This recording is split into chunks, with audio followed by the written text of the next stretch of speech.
Hey friends, this is Becky with Becky Budgets, just coming on here to go ahead and do our August closeout. For those of you who are new to this channel, my husband and I are currently on a journey to pay off $69,000 worth of debt in order to get into our first home within the next 5 years. If that's something you're interested in following us on, please go ahead and hit that subscribe button. And if you hit that notification bell, you'll be notified of any content that I post.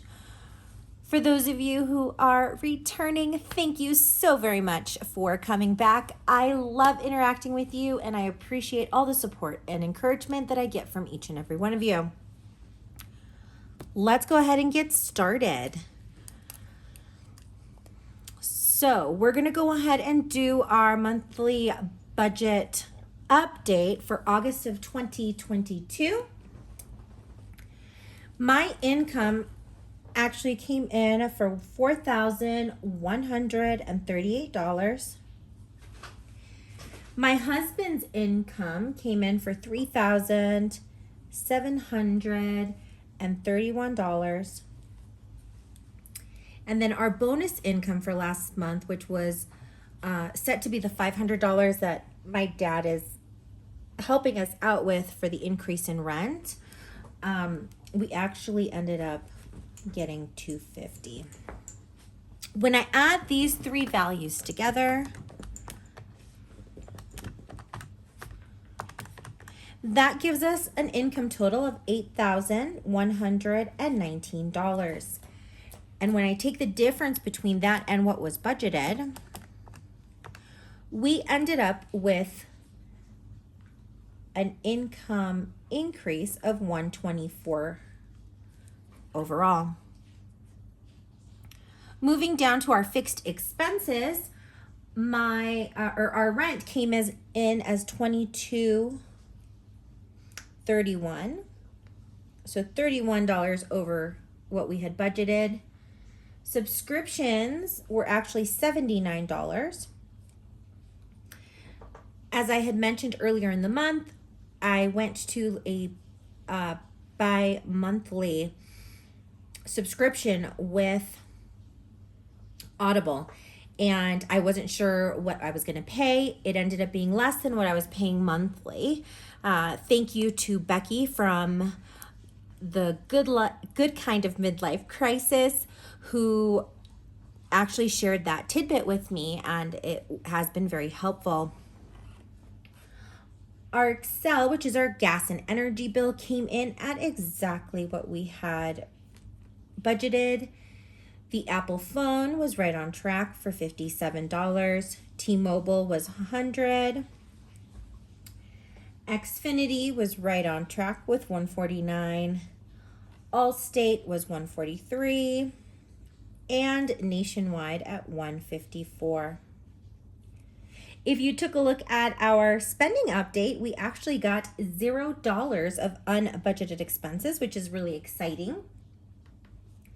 And I do have to add headphones on here because we did cash flow headphones, or new headphones for my husband, and those ended up being $53 with the added warranty. One bit of advice I just want to share with anyone who has a family member or is a gamer themselves is to please get the added coverage on there, because it has come in need many times throughout the years my husband has been gaming.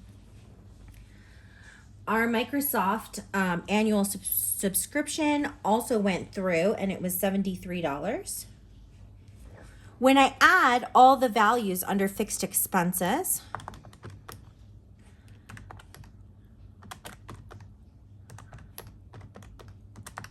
let's see. I smeared that one. It comes, excuse me. It comes to a total of $3,329. Moving on to our variable expenses, we stayed right on track with those. So we got $500 for food, $250 for gas, the $70 to top up the pets envelope. My husband got his $150 personal, I got my 100. Eating out got 75, and miscellaneous got 50. That should equal the same amount that we had budgeted. Let's just double check. And that in fact gets us the same amount, which is $1,195. Hey, misters, you need to stop fighting. I'm sorry if you can hear my dogs. Let me go ahead and pick one of these guys up. We've got Linus on my lap today. We'll see if he calms down a little bit. Under credit cards, we did end up, excuse me, mister, are you going to go ahead and write this budget? Silly bum bums. Just calm down, okay? I'm going to put you back down, but don't fight with your brother. There you go. So in credit card payments, we ended up spending $445. Now, it was more than budgeted because we did that transfer fee and ended up having to pay some money, some extra money towards the new Barclay that we moved the Capital One to. Our Upstart loans are at a set $1,652. Our Advantage did go up to the 181, which was projected. Luckily, even though I went ahead and put a stop towards putting any extra money towards our snowball, we were able to put $134 towards our snowball this month.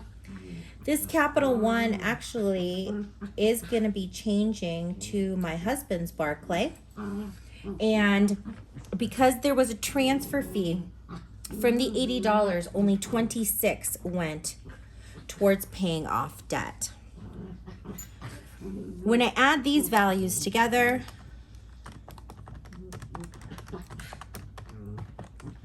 we end up with a total of $2,438. Moving on to the last section, we did put $130 towards our 52-week number one, which is for Christmas, but we are dipping into those funds to help us with our IVF. The 52-week number two got $160. That too is going to be pulled from in order to help us with the IVF bill. Our sinking funds got $500 because we do put $100 a week.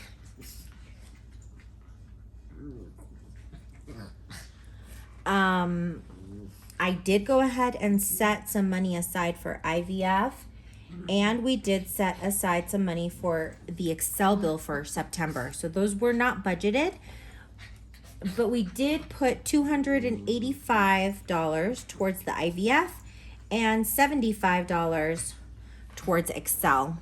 Now, even though IVF is a bill, I am saving up that money in order to pay that bill, which is why I'm putting it under savings. When I do end up making that cash payment, I will go ahead and move that under debt, just in case you are all wondering. Let's go ahead and add those values together.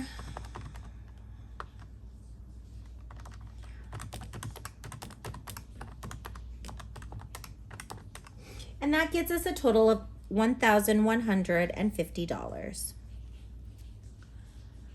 To go ahead and calculate what the month looked like overall, we take our income, which was $8,119, minus our total expenses, which in this case came up to be $8,112. So when we take that away from our income,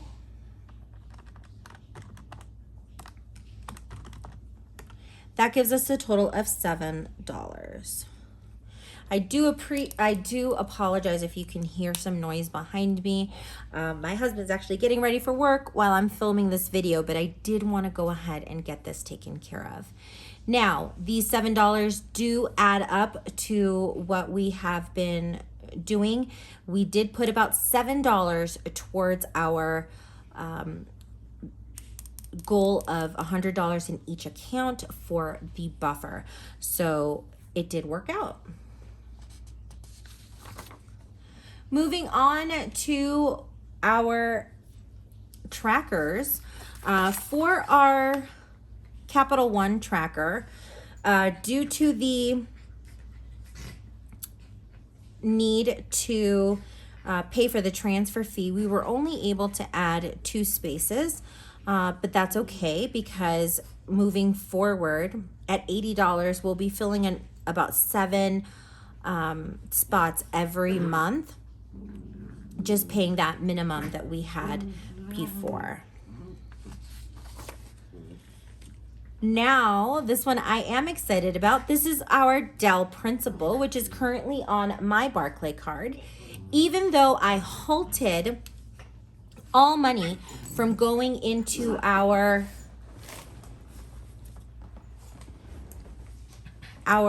snowball, once I found out that we had that extra bill, I went ahead and was able to add some more, and we finally got to that 25% plus 1 extra space, which is awesome.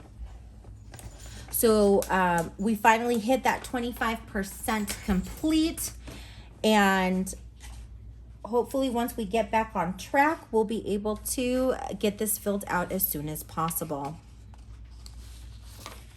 Just to keep you all updated on my 20-pound challenge, luckily I've been able to drop some weight within the last couple weeks. So each pound equals $2. Since last week, I dropped another pound, which means to hit my 20-pound goal, I really only have 4 pounds to lose, which is really exciting. Because although I've been doing it slowly, it has been pretty rough. There have been weeks where I have not dropped any weight. Here's the big mama. These are our Upstart loan. This is our Upstart loan tracker. As of tomorrow, I'll be able to fill in 2 more of these stars. So we will be at a point where we only have 12 more payments of the bigger loan, which is for $940. And then hopefully we'll be able to kind of cascade that $940 payment towards the $711 to get that paid off quickly. But I just wanted to give you a visual of how that is sitting right now. Now moving on to my very favorite section in the Budget Moms workbook, it is the closeout section. On here, what I wanted to go ahead and go over is basically, let me make sure that it's all in frame because I know that sometimes I cut out the percentages. It was overall a really good month. We were able to pay off $1,814.73 as our current balance is $133,600.70. The total amount of money that we put towards debt was the $2,219 that went into our minimum payments. And then the extra payments that we put towards our credit cards, which equals that $2,433.64. As always, one of my big motivators is to see how much money we're throwing out in just interest. So what I did was I took the number that we paid towards debt minus the actual progress that our payments made towards our debt journey. And it turns out we paid $618.91 towards interest, which, as I've said before, it pains me because that is money that is just getting thrown into someone else's pocket. Overall, we were able to knock off about 1.3% of our debt this month. And based on when we started, we are at a current overall progress of $6,368.77, which means that we have paid an overall debt of 4.6%, which is awesome.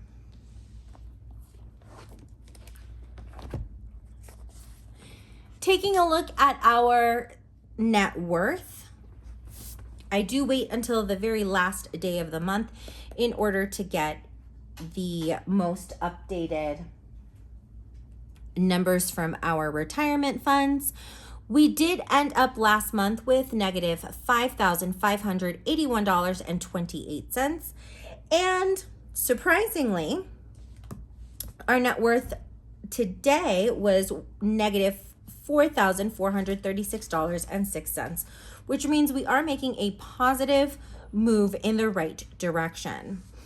The reason I say it's surprising is because our retirement funds actually took a little bit of a dip this month. I'm thinking that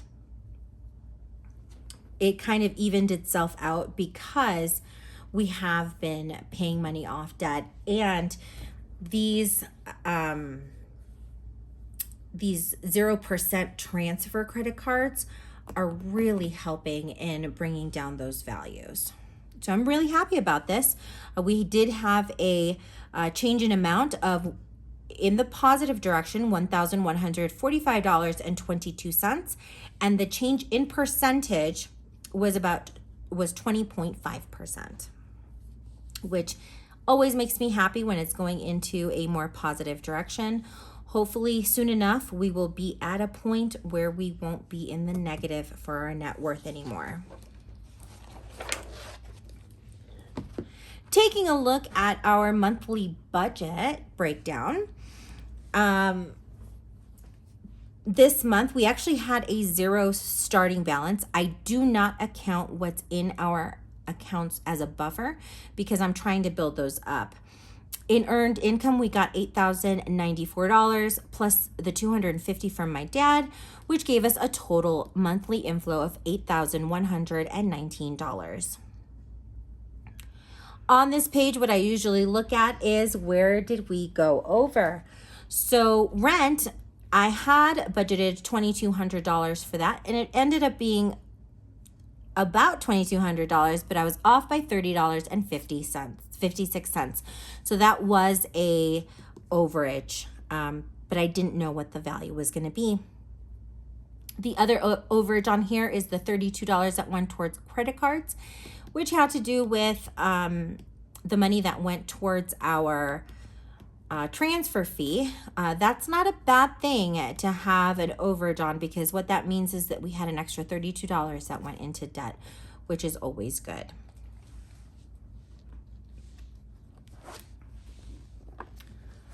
Moving on to how our debt payoff and our savings broke down during the month.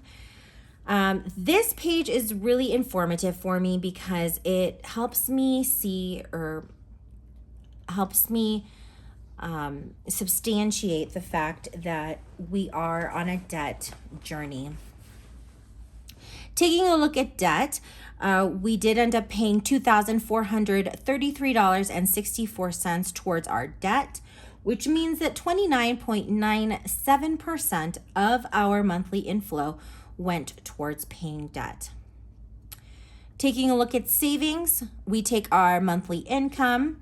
We ended up saving about $790, which means that 9.76% of our total monthly income went towards savings. That's exactly what I want. I want a big chunk of money going towards paying off debt, and then about 10% of our money going in towards savings. So we are right on track. Right down here where it breaks down what percentage of the debt went towards our different bills. As always, our Upstart loans are higher at 38.7 and 29.2. My goal every month is to have this Barclay be the third, but I had to halt our snowball payments. That being said, the one that came in third was our Advantage, because that did go up to $180. And once we get back to saving money for our snowball, I'm hoping that this percentage will go up. Taking a look at how our savings broke down, $500 of the $790 that went into our sinking funds accounts for 63.3% of where our money went for savings. And then our 52-week challenges, which we do twice, one for my account and one for my husband's account, got $290, which accounts for 36.7% of the total amount that we put towards savings. Last but certainly not least is our monthly comparison. This page right here compares last month to this month that just ended. So we're comparing July to August. I was surprised, to be honest with you, at how much red was in that change amount. So let's go through that. Our rent went up $256.72. That makes complete sense to me because we were on a prorated amount for the month of August. It will be its total increase in September, and from then on we'll have more of a balanced amount that will go month to month. We had an overage in our Excel, which is our gas and electric bill. It went up $81.19, and I wish it wasn't so, but it went up even more for the month of September. So that just goes to show that the prices for gas and electric are increasing. In subscriptions, we did go ahead and I can't say we, I went ahead and reinstated the Audible. So there was a change of $15.26. We will be seeing this overage every other month because of the bi-monthly plan that I currently have. Credit cards, we actually ended up paying less towards credit cards this month. Has to do a lot with us not putting that extra big payment in August towards our snowball. But that's okay. That's just something we're going to need to do in order to get to that $4,100 payment for the testing that we want to proceed with for IVF. Xfinity, I mentioned last month that they gave us a very small kind of discount for some sporting event fee or something like that. This month it did not kick in, so we paid $1.02 more. This is projected to go up in the month of September because, as I mentioned in our monthly budget, my husband and I have been going over on our data usage. So for $11 more a month, we get unlimited usage. And next month is going to be prorated, so it's going to be a little more, but then it'll go back down to normal by October. Student loans, as we had projected, did go up. It went up $85.16. We were expecting that, so that is no surprise. Our food budget got an extra $100 because we had 5 weeks in August. Moving on to September, where we have 4 weeks, we're going to have $400 again. Gas got $50 less this month. That was intentional because the $300 was a little too much for us, to be honest with you. I think that now that prices are starting to come down, I don't know if it's temporary or what, but I'm going to ride with it. We didn't really need to put the extra $50 in there. Pets, we only needed $70 to go ahead and meet that. So we did pay $80 less than we paid last month. And then luckily, we were able to have an overage in savings. So we actually put $162 more in August than in July for our savings, which always brings joy to my heart. One thing I did forget to mention is that we did have a monthly inflow change from July to August of $700.64. That has a lot to do with us having an extra week in August. Well, friends, we are all set with our closing of August. We will be moving on to September, which is exciting. And thank you very much for taking the time out of your day to watch my content. I appreciate and love each and every one of you. Take care, my friends. I hope you have an amazing rest of your week. And I'll see you tomorrow. Bye, friends.